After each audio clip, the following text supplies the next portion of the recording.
Bonjour à tous et à toutes. Nous continuons donc notre découverte des psaumes avec l'aide, toujours l'appui si nécessaire des pasteurs Maillot et Le Lièvre, ou du moins de leurs commentaires, et celui du Père Vesco.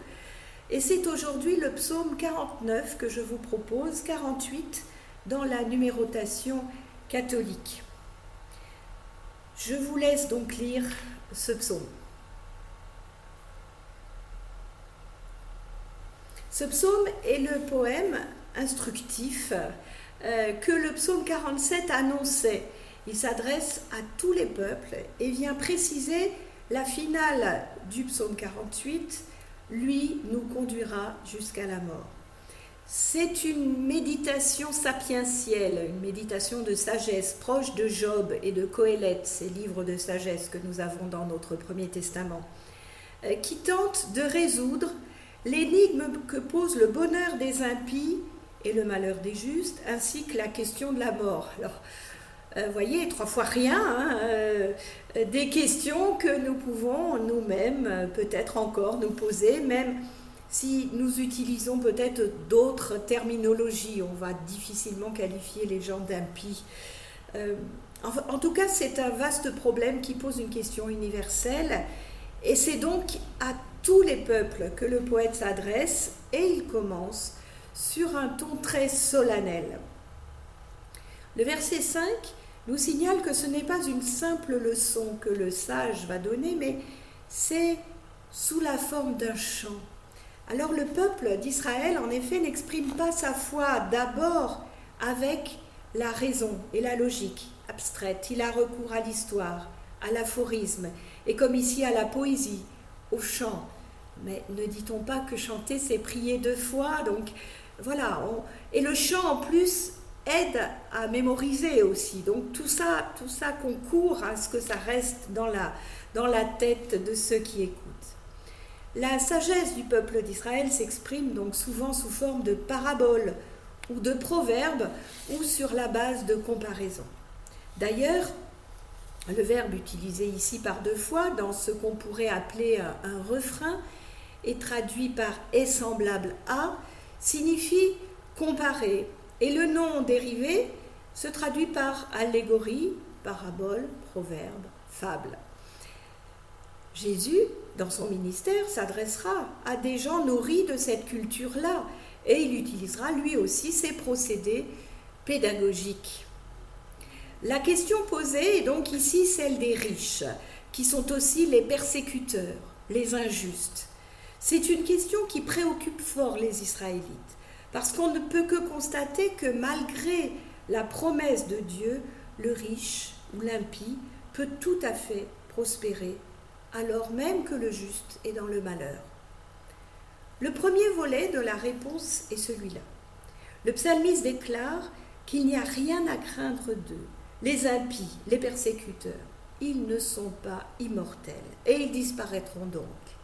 Mieux encore, la fortune à laquelle il se fie restera et sera laissée à d'autres. Nul humain, même fortuné, ne peut racheter sa propre vie. Elle coûte bien trop cher. La richesse est le pouvoir dans lequel se fie l'impie. Mais la vraie puissance n'est pas là, elle est en Dieu. Notons que le psalmiste ne condamne pas la richesse en elle-même, qui est d'ailleurs vue par les Israélites en général comme le résultat d'une bénédiction divine. Mais il s'insurge contre l'attachement excessif qu'on lui porte et la confiance absolue qu'on lui accorde. Et il explique pourquoi. La richesse ne donne pas les moyens d'échapper à la mort, même si devant la loi, il était possible de payer une rançon et d'échapper ainsi à une condamnation à mort. Quand c'est Dieu qui demande à l'homme sa vie, il n'est plus possible de la lui racheter. Sage ou fou, l'homme meurt toujours.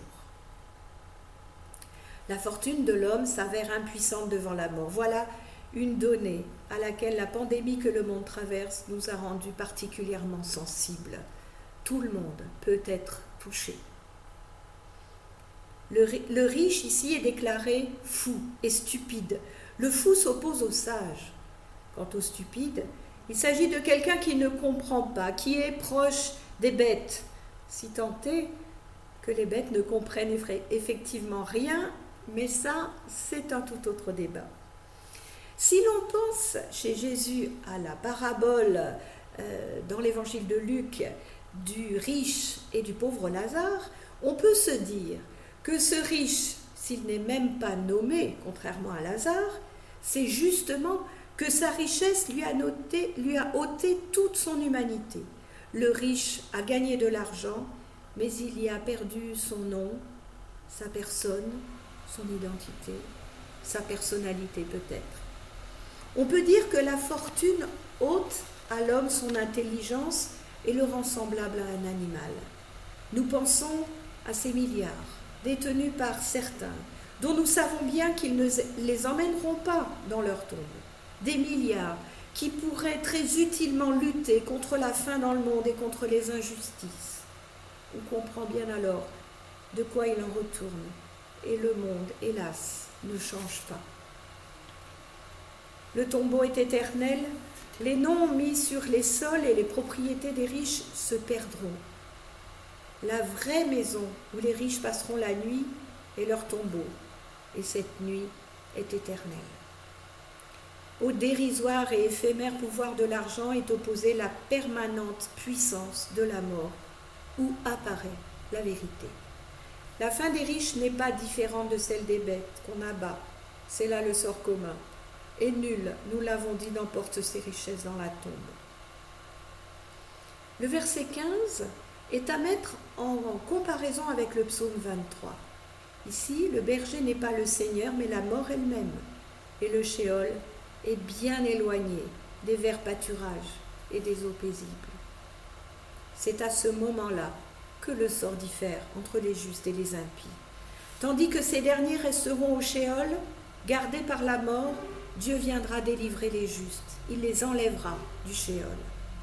Dieu fera pour le juste ce que le riche ne peut pas faire pour lui-même, il rachètera sa vie. Ainsi, la confiance mise en Dieu permet de triompher de la mort, ce que ne permet pas la confiance mise dans les richesses. Ce psaume ne parle pas explicitement de résurrection. Il retient seulement qu'il n'y a rien à craindre ni à envier quand on voit l'autre s'enrichir. Il n'emportera rien avec lui. Alors, on sait ce qu'on a pu faire de ce type de raisonnement. Le riche, tant pis pour lui, il n'emportera pas son argent dans la tombe, donc le pauvre, réjouis-toi, tu auras ta récompense plus tard, surtout ne te révolte pas, etc. Non, c'est pas ça qu'il est dit ici. On n'en est pas là, on n'est pas sur ce point-là. Par contre, ça dit bien que face à la vie, face à la mort, on est tous égaux.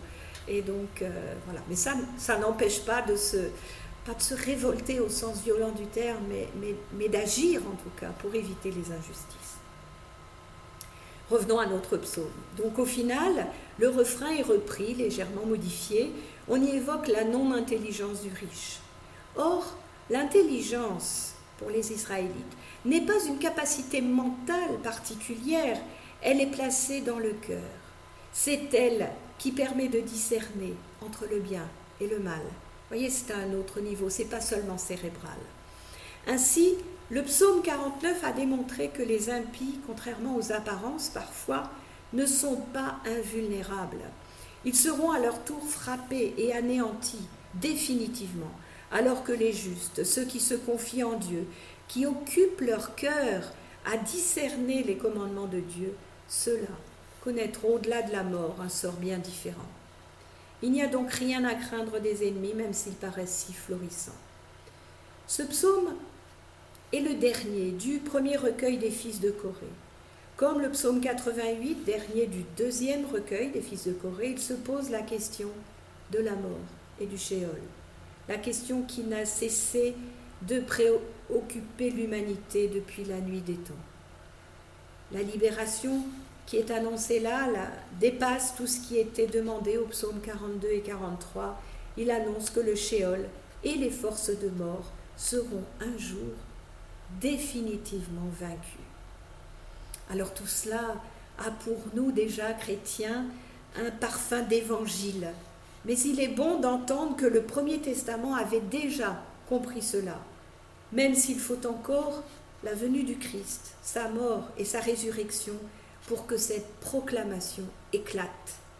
Ces psaumes affirment une espérance que la mort même ne décevra pas.